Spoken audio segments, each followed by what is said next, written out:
Ouais, j'arrive.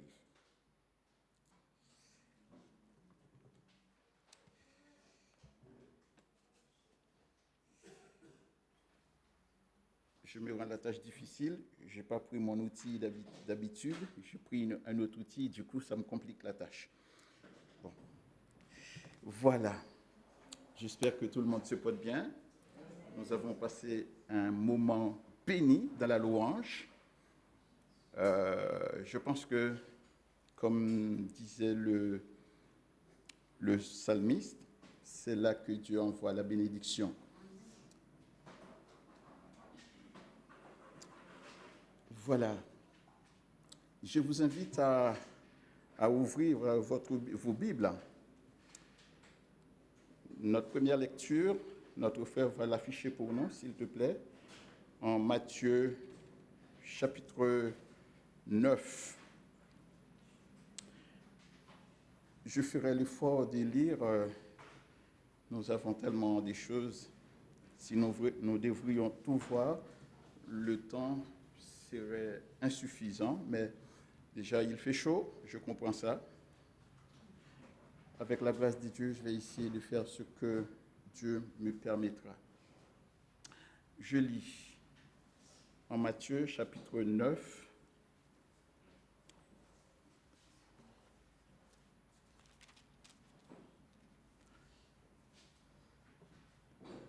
C'est bon? Je lis Matthieu 9, versets 9 à 13. Jésus monta dans une barque, traversa le lac et se rendit dans sa ville. Comment?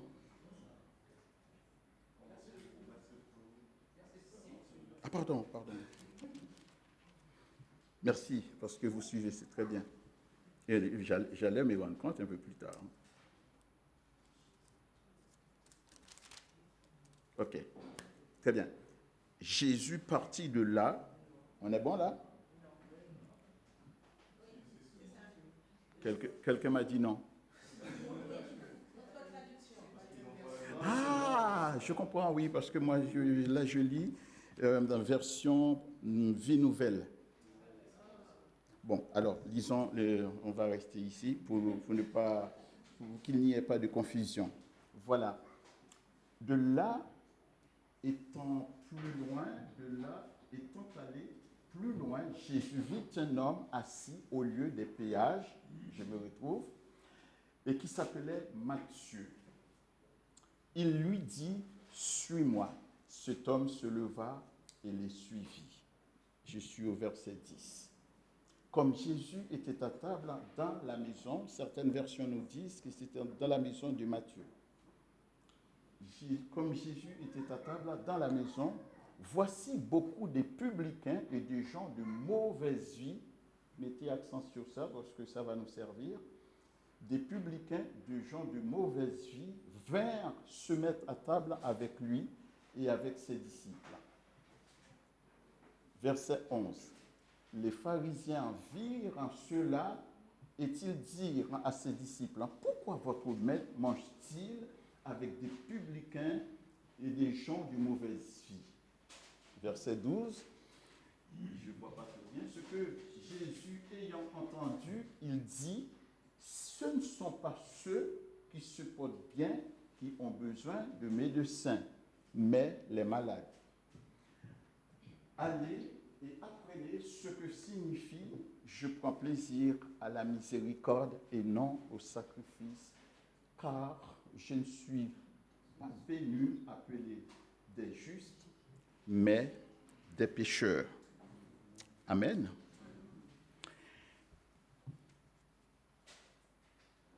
La Bible nous dit en Jean chapitre 17, au verset 5, Jésus était dans le ciel avec son Père, il recevait la gloire, louange, l'honneur, et Jésus a tout quitté, il a tout mis de côté. J'aime bien dire, c'est comme s'il les a mis, tous ces avantages-là, tous ces acquis-là, il les a mis entre parenthèses pour venir me chercher, vous chercher, nous chercher, te chercher. Comment comprendre cela? Et tout cela, Jésus les a fait par amour. Alors, le texte nous dit que Jésus a vu cet homme, Matthieu, qui s'appelait Lévi. D'après certaines traductions, me semble-t-il, et pas me semble-t-il, son nom c'était Lévi. C'est comme Jésus a changé le nom de Simon en Pierre. C'est la même démarche que Jésus a faite pour Matthieu ici. Moi, ça m'a impressionné quand je lis ces paroles. Ça frappe mon attention.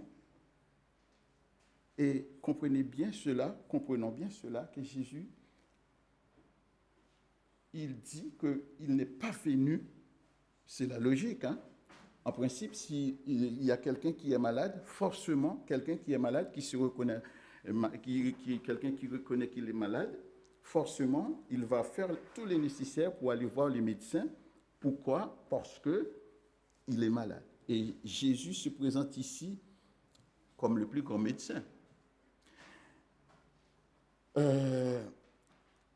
Jésus dit que quand il a appelé Matthieu, ça va nous intéresser de savoir quelle a été sa profession. Cet homme Matthieu était un publicain, un péager, c'était un employé pour l'administration Rome de l'époque. Et comme Rome, c'était la grande puissance qui dominait de l'époque, donc il avait, enfin, les autorités romaines avaient leur succursale un peu partout, si je peux m'exprimer ainsi, d'où Matthieu était un juif en Israël qui était un employé pour le gouvernement romain pour rentrer de l'argent. Et comme ces gens-là, malheureusement, ils avaient une mauvaise vue de la société parce qu'ils faisaient un peu trop. Parce que moi qui suis de l'autre côté, je me rappelle quand je lisais ces textes, tout à coup je me transporte en esprit dans mon pays parce que je me rappelle aussi comment ils faisaient. J'ai encore des noms en tête. Je me rappelle comment ils faisaient. Et c'est exactement ce genre-là, quand ils taxaient un produit, par exemple, si le produit devait coûter, je n'en sais rien moi, si le produit devait coûter, allez, 50 €, et on le taxe 100 €, 150 €. Donc, une partie de l'argent est partie pour l'administration, le reste était pour eux.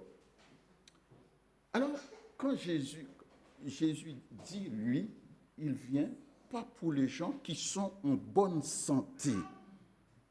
Jésus dit, il vient pour les gens qui sont malades.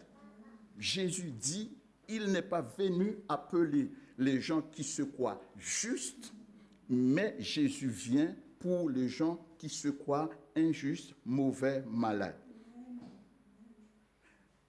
Frères et sœurs, j'étais en route dans ma voiture, je réfléchissais, même lorsque j'arrive sur le parking, je pensais à ça. Je me dis que mais quelqu'un qui est élu dans une ville ou bien dans un pays, sa famille peut bénéficier quelque chose. Quelqu'un qui est élu, qui a un poste clé dans l'administration, sa famille peut bénéficier quelque chose. Mais le reste de la population, si juste il y a une loi comme ça, bon, d'accord. Mais par exemple, s'il y a un embouteillage, je vous prends cet exemple-là, s'il y a un embouteillage, si je suis le fils d'un élu, ou bien j'ai mon frère qui est... Oui, on peut me faciliter la tâche parce que j'ai quelqu'un qui est replacé. Mais Jésus, lui, il vient, il a quitté tout ce qu'il avait comme acquis. Jésus a tout mis entre parenthèses. Il vient pour sauver des pécheurs, des injustes, des gens de mauvaise vie. Nous allons voir ça un peu plus loin.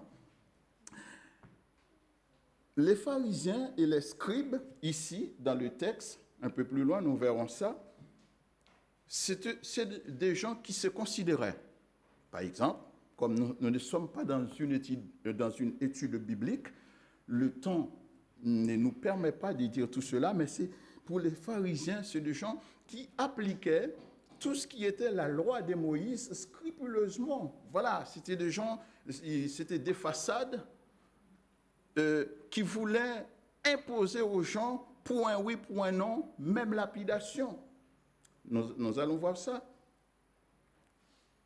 Donc, pour les scribes, c'était les spécialistes de la loi. Je dirais, ces gens-là, on pouvait les appeler à 1h du matin. Ils pourraient, enfin, dès leur temps, ils pouvaient dire, voilà tel texte, pourquoi tel texte a été écrit.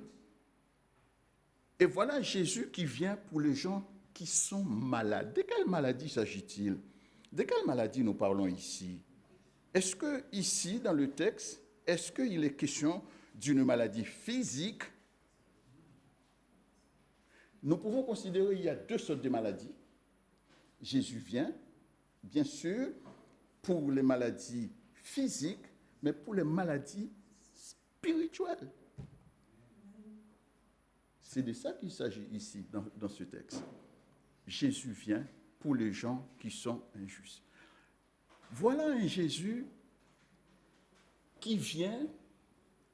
Aujourd'hui, nous avons ce mot-là. Je pense que chacun ici a un téléphone. Et dans ton téléphone, tu as des contacts. Voilà Jésus qui vient, qui a des contacts avec des gens de mauvaise vie. Remarquez, quand nous lisons, je vais citer simplement, ce sont des textes, vous et moi, nous connaissons, mais il est bon que nous les rappelions pour que, plus ou moins, que ça reste dans notre esprit. Jésus a rencontré une femme parmi les gens de mauvaise vie, par exemple. Ce n'est pas moi qui le dis, c'est la Bible. Je ne me permettrai jamais de parler, de dire à quelqu'un, c'est quelqu'un de mauvaise vie. Peut-être en français, je chercherai un autre mot pour dire ça, pour adoucir les choses. Jamais je dirais ça comme ça. Je ne suis pas à ce niveau-là quand même. Non, je trouverai un autre mot pour passer outre, pour ne pas mettre la personne en colère. Mais les textes nous disent, c'est des gens de mauvaise vie. Les gens de mauvaise vie, la Bible nous parle, quand nous lisons Jean, chapitre 8, il est question d'une femme adultère. Et cette femme, Jean, chapitre 8, si nous lisons verset 3, s'il te plaît, tu peux me l'afficher? S'il te plaît, merci. Jean, chapitre 8, verset 3, verset 6, verset 7, verset 11, ces textes nous disent que, je lis au verset 3, il est question toujours des pharisiens et des scribes. Là, il est question, Jésus vient pour les gens qui sont malades, injustes, et voilà les gens de mauvaise vie. Jésus, c'est bon? Merci, très bien, verset 3. Alors, les scribes et les pharisiens, comme je parlais tantôt, je parlais de qui il était, ces gens-là, les scribes et les pharisiens amenèrent une femme surprise en adultère. Ça, si nous plaçons ce texte, nous le plaçons dans le cadre des gens de mauvaise vie, pour les pharisiens, pour les scribes. Et Jésus, au verset 6, verset 7, Jésus, intelligent qu'il était, on l'interrogeait. C'est d'après la loi de Moïse qui permettait cela. Voilà, Jésus, comme un grand pédagogue, un sage, il ne dit rien, il écoute, simplement il prend note, il s'assit, il écrit. Et au verset 7, le texte nous dit que Jésus commence à écrire leur vie. Jésus commence à écrire leur vie. Ils se reconnaissent dans ce que Jésus dit au verset 7 et quelques-uns commencent à se retirer un à un. Mais moi, je vais m'arrêter au verset 11 du texte. Lorsque Jésus écrivait, et à un moment donné, comme ils se sont retirés un à un, à un moment donné, cette femme se retrouve seule avec Jésus. Et Jésus va lui dire, mais où sont ceux qui t'accusent? Ils se sont tous retirés un à un. Voilà des gens. Jésus vient pour les gens de mauvaise vie. Jésus vient pour les gens qui sont malades. Et quand Jésus va dire à cette femme, va et ne pêche plus. Là, je suis dans la catégorie des gens de mauvaise vie. Quand Jésus rencontre quelqu'un, Jésus fait automatiquement quelqu'un qui vient à Christ, qui donne sa vie à Christ, réellement, foncièrement, profondément, automatiquement, dans cette personne, Jésus-Christ met une semence au cœur de cette personne. Ne vous en faites pas. Je comprends, moi aussi, j'ai mes enfants, comme je l'ai déjà dit ici, qui ne mettent plus leurs pieds, mais ça c'est le bon Dieu qui est dans le ciel, et il voit, et il a vu, il voit mon œuvre, mon travail, ma mission. Si aujourd'hui ils ne mettent plus leurs pieds, je me décharge, je n'en suis pas responsable. Mais Dieu va faire son travail. C'est toujours le contact de Jésus, et nous allons voir pour les gens qui sont malades. Jésus vient pour les gens qui sont malades, je dis bien pas une maladie physique, ça peut être pour une maladie physique, mais Jésus vient doublement pour la maladie physique et pour la maladie spirituelle. Si nous jetons un petit regard en Jean chapitre 5, nous allons voir encore un monsieur qui était malade depuis 38 ans, s'il vous plaît. Depuis 38 ans. Ça, c'est vraiment une maladie physique. Depuis 38 ans. Voilà. Vous savez que nous chantons, dimanche dernier encore, nous avons chanté ce cantique. Il n'a pas attendu que nous venions à lui. Rappelez-vous, au départ, à l'introduction de notre partage de ce matin, je vous dis que Jésus était dans le ciel, il recevait la gloire, l'honneur, l'hommage auprès des anges. Il a tout mis de côté pour venir nous chercher. C'est Jésus qui vient à notre rencontre. Et Jésus va plus loin, il va dire, il n'y a de plus grand amour que de donner sa vie pour ses amis. Et c'est toujours Jésus qui fait la démarche. En Jean chapitre 5, au verset 5, remarquez, c'est Jésus qui fait la démarche. Là se trouvait un homme malade depuis 38 ans. Au verset 6, Jésus l'ayant vu couché et sachant qu'il était malade depuis longtemps, lui dit, veux-tu être guéri? C'est Jésus qui fait la démarche, qui est allé vers cet homme. Ce n'est pas cet homme depuis 38 ans. Si cet homme avait peut-être entendu parler, ou bien si cet homme avait la possibilité, peut-être il l'aurait fait, je ne sais pas. Mais là, c'est Jésus qui fait la démarche. C'est Jésus qui est allé vers cet homme. Et là, c'était une maladie physique.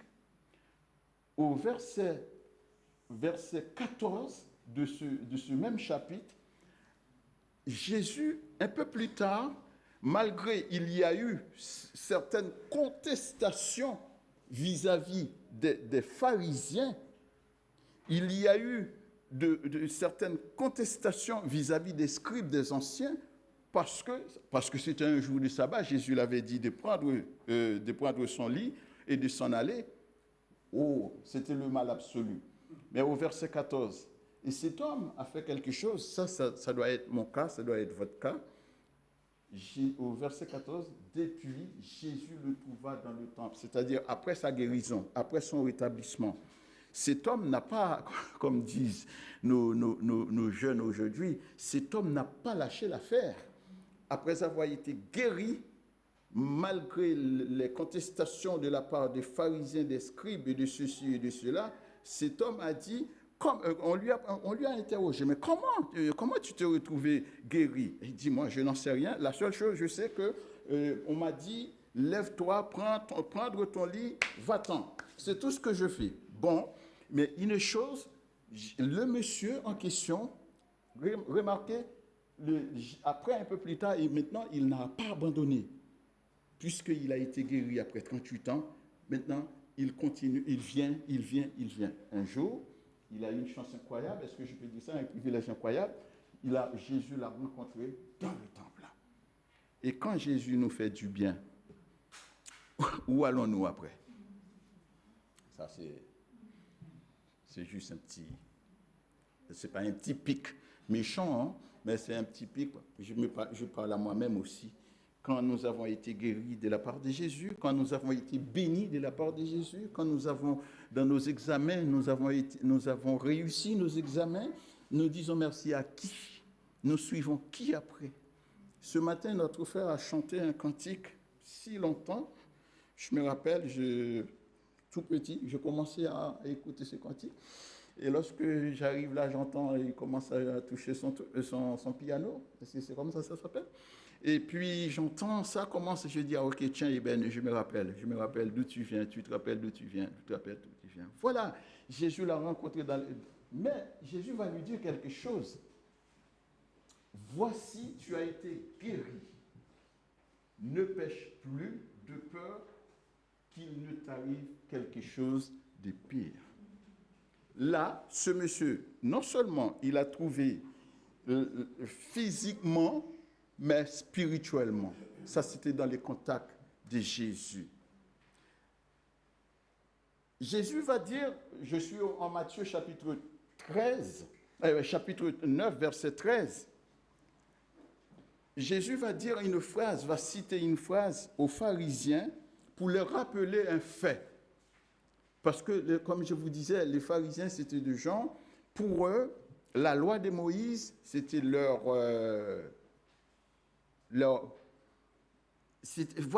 pour eux, il ne fallait pas faire ci, il ne fallait pas faire ça. Vous savez que, je dis ça comme ça, si vous connaissez votre Bible, on nous dit qu'il y a eu 613 lois. 613, dans les 613 lois, ça étonne quelqu'un. 613, il était divisé en deux. Il y avait certaines choses qu'on devait faire, il y avait certaines qu'on ne devait pas faire. Bon, je ne me rappelle pas le nombre lorsqu'on les divise, mais la seule chose, je sais qu'il y a eu 613. Ces 613 lois étaient divisées en deux. Il y avait celles qui étaient autorisées et il y avait celles qui n'étaient pas autorisées. Voilà, pour les étudiants, les gens qui s'intéressent, ça, je pense que ça va être... ils vont consulter l'encyclopédie biblique pour s'enrichir, qui n'est pas mauvais. Donc, Jésus va dire aux pharisiens en Matthieu, chapitre 9, verset 13, Jésus va leur dire,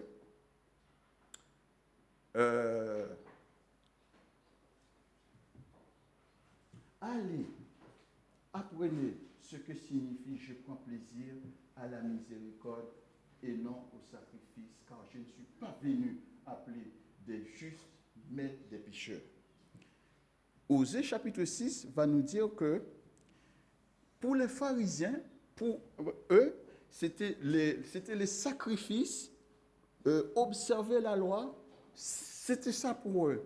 Mais la compassion, par exemple, miséricorde, c'est avoir de la compassion, c'est avoir pitié, c'est avoir pardonné.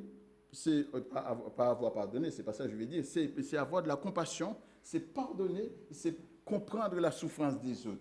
Et c'est là Jésus va leur dire qu'il n'est pas venu pour appeler des gens qui se croient justes, qui se croient saints, mais Jésus vient pour des gens qui sont injustes, pour des pécheurs, comme des gens qui vautraient dans des choses. Mais Jésus vient pour restaurer, pour pardonner, pour laver, pour sanctifier. Voilà le but, la mission pour laquelle Jésus était venu. Alors, nous avons vu cette femme en Jean chapitre 8. Nous avons un lépreux. Nous connaissons ça. C'est les lépreux de Jean coupés du monde, des gens qui étaient, comme nous connaissons ce mot, nous avons vécu pendant 4-5 ans en quarantaine. Jésus a approché ces lépreux, les gens qui étaient impurs, si j'ose dire, qui devaient être mis en quarantaine, mais Jésus vient en passant. De la même manière, les pharisiens et les scribes avaient ce comportement vis-à-vis des gens de mauvaise vie. Est-ce que souvent, je comprends, voilà, je sais que mon frère peut ne pas parler français, je comprends ça. Je comprends parce que, dites-vous bien, il y a certains pays, l'école n'est pas obligatoire. Vous savez ça? Si vous ne le savez pas, je vous le dis, il y a certains pays, l'école n'est pas obligatoire. Si des parents n'ont pas le moyen pour mettre la main à la poche, je me rappelle, moi, de mon temps, c'était le mois d'octobre. C'est avec le temps, maintenant, c'est en septembre. Dans les années 85, c'était au mois d'octobre. C'est pas, je sais. Ok, je comprends. Mais est-ce que souvent, même au sein de l'Église, est-ce que souvent, nous ne disons pas, celui-là, sa tête là, celle-là, est-ce que, passez-moi, on dit souvent ce mot-là, c'est pas ma tasse d'été. Je comprends, nous sommes différents. Là, écoutez, je suis sur terre, je sais que nous sommes différents, mais c'est quelqu'un qui est créé à l'image de Dieu. Vous savez, je vous dis une petite chose, moi, j'étais un jeune garçon, j'avais autour de 14 ans, je crois l'avoir déjà dit ici, j'avais un grand frère, il est mort, qui m'appelait toujours avocat de l'époque. Pourquoi?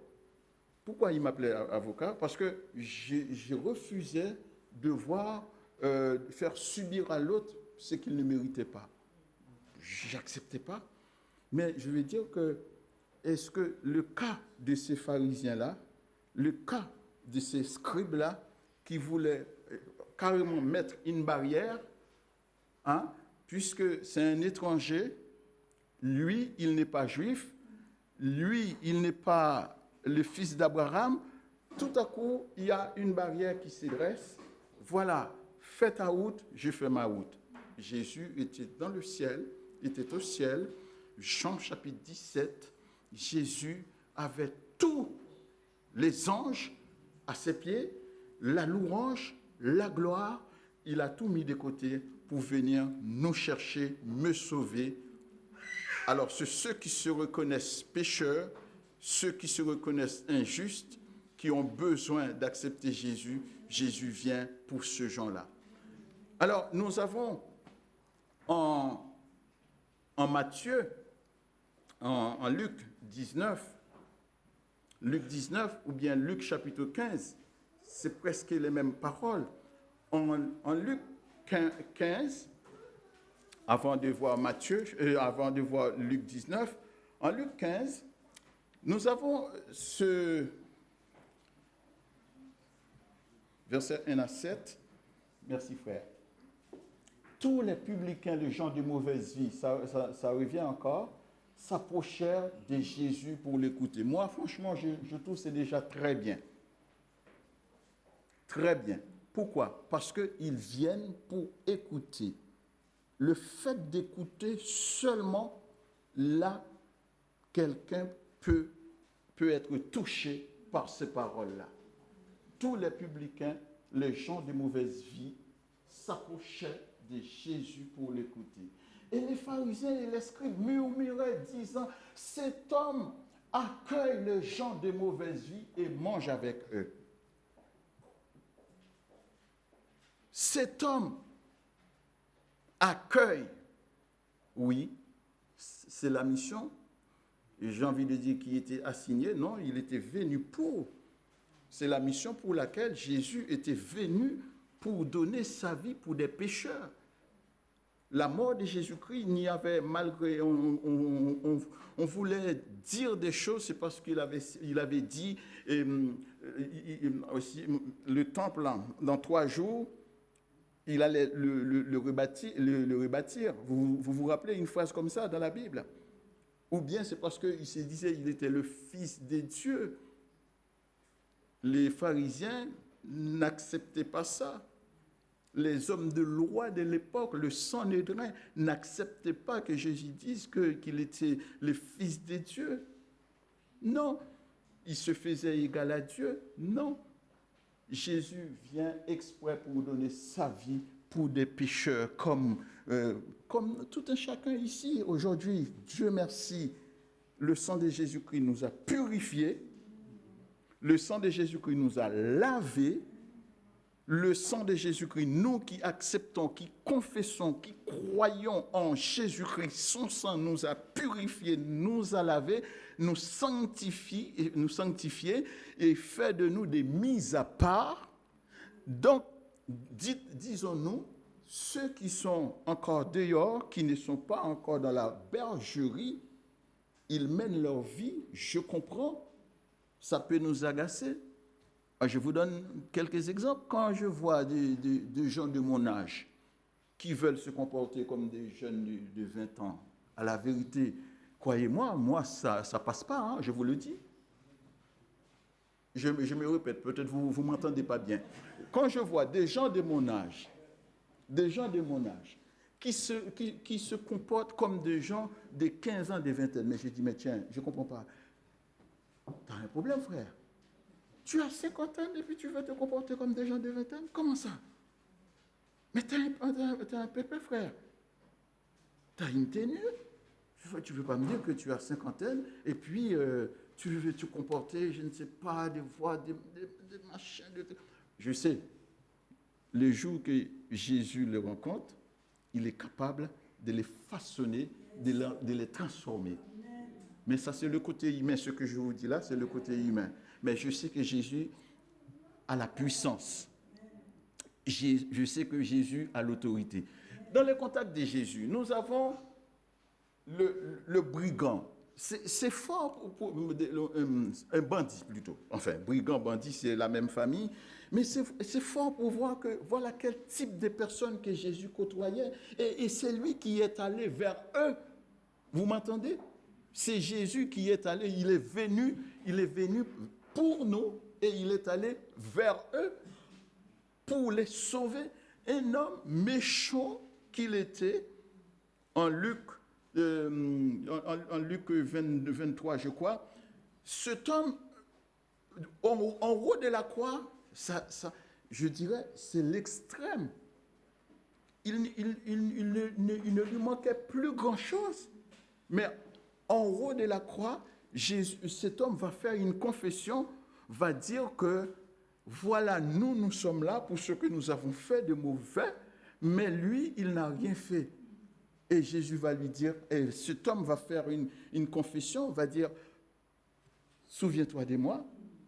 Et Jésus va lui dire, là, à l'instantané, Jésus va lui dire, aujourd'hui même, voilà, comme je disais tout à l'heure, dans nos téléphones, chacun, nous avons un répertoire, nous avons des contacts, il y a un tel, voilà des gens, Jésus, lui-même, Jésus, il est allé vers eux, Jésus. Oui, il accueille ce gens-là. Il accueille des gens qui n'étaient pas sociables, des gens qui n'étaient pas la société, rejetés par la société. C'est comme ça que j'étais aussi. Mais Jésus vient, il opère quelque chose en moi. Voyons Luc 19, versets 5 à 9. Luc 19, versets 5 à 9, il va être question d'un homme, toujours un homme de mauvaise vie, un péageur, un tricheur. Je ne sais pas, bien-aimés, vous, moi, qui étions-nous avant? Pardonnez-moi, je ne sais pas, c'est pas pour rentrer dans... Non. Frère Eben n'est pas là pour rentrer dans la vie. Non, je n'en suis pas là. Mais chacun de nous, lorsque Jésus nous a rencontrés, assurément, Paul va nous dire que nous étions autrefois. En Éphésiens chapitre 2, il va nous dire autrefois nous étions. Moi, je m'arrête là, je me contente d'utiliser le verbe être au passé, à la première personne du pluriel. Après, le reste, moi, je ne vais pas dire qu'est-ce que tu as été. Non, ça, ce n'est pas ma mission. La seule chose, je me contente de dire que Paul nous dit, nous étions, nous, autrefois, nous étions. Maintenant, considérons maintenant. Nous sommes dans le maintenant. C'est maintenant, nous sommes des enfants de Dieu, rachetés, sanctifiés, justifiés, mis à part. Mais, si nous prenons le cas de cet homme Zachée, au verset 5, c'est Luc 19. Jésus était en déplacement. Sa délégation passait. Sa délégation cheminait. Et Jésus, qui est omniscient, qui connaît tout, voilà un homme, si nous lisons le texte précédemment, un homme qui voulait voir Jésus. Mais je sais que vous connaissez ça, il a eu un handicap. Son handicap, c'est parce que tout simplement, il était de petite taille, mais il a dû quand même faire des efforts pour pouvoir rencontrer. Moi, je trouve c'est fort ça, hein, parce qu'il sait qu'il était de petite taille, il sait que il n'a pas suffisamment la hauteur parce que la foule est nombreuse, donc il n'a pas la hauteur pour voir ce qui se passe. Il a utilisé une méthode. Il a grimpé un arbre. Et Jésus, lorsque la délégation de Jésus arrive à cet endroit, ça c'est l'omniscience. Lorsque Jésus fit arriver à cet endroit, que faisait-il? Il leva les yeux et lui dit, Zachée, hâte-toi de descendre, car il faut que je demeure aujourd'hui dans ta maison. Il faut que je demeure ici dans ta maison. Ce n'est pas seulement maison sur le plan, c'est dans son cœur. Un homme de mauvaise vie. Voilà la mission. Jésus n'est pas venu pour ceux qui se portent bien. Non. Non. C'est pourquoi, frères et sœurs, il m'arrive d'avoir, je transporte beaucoup de gens, mais il y en a qui sont tellement orgueilleux. Oh. Il y en a qui sont tellement, qui se croient.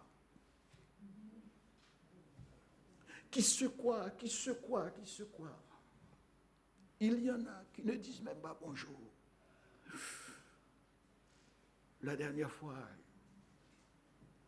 on m'a envoyé chercher quelqu'un, c'est juste.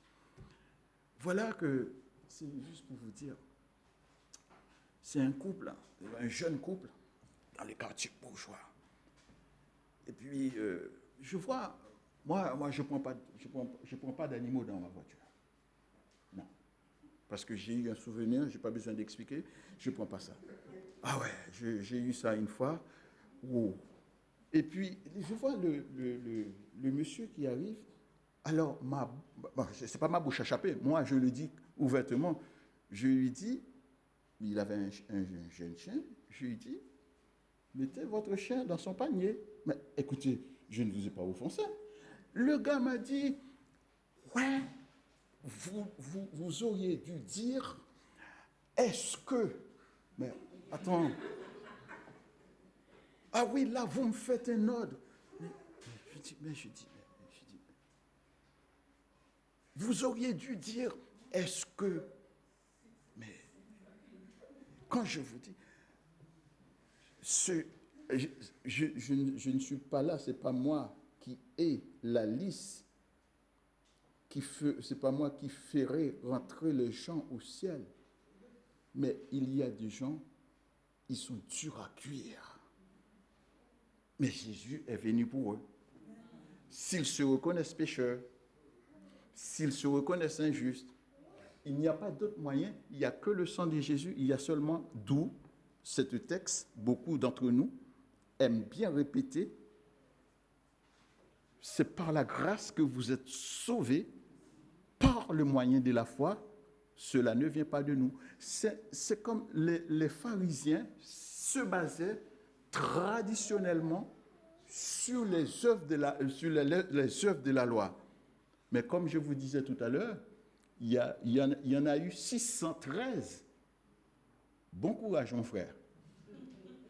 Bon courage, parce que parmi les 613, il suffit de passer outre d'une, tout est capoté. Bon courage. Mais Jésus vient en Galate, il va nous dire que, voilà, ou bien dans les épîtres, voilà, la foi vient de ce qu'on entend, et ce qu'on entend vient de la parole de Dieu, c'en est un, mais c'est celui qui croit qu'il a la vie éternelle, tout simplement. C'est pas faire ci, pas faire ça.